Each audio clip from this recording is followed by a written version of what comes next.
Haba pa po ang laban. Ibig sabihin, legally, wala pang final. Okay? Pero, ito lang po ang pangako namin. Ano man ang mangyari, ang nasimulan po namin na tulong at saya ay itutuloy lang po namin araw-araw.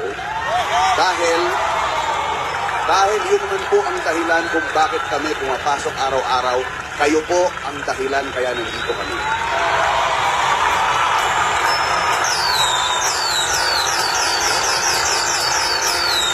Kaya tuloy ang Pasko na pinakamasaya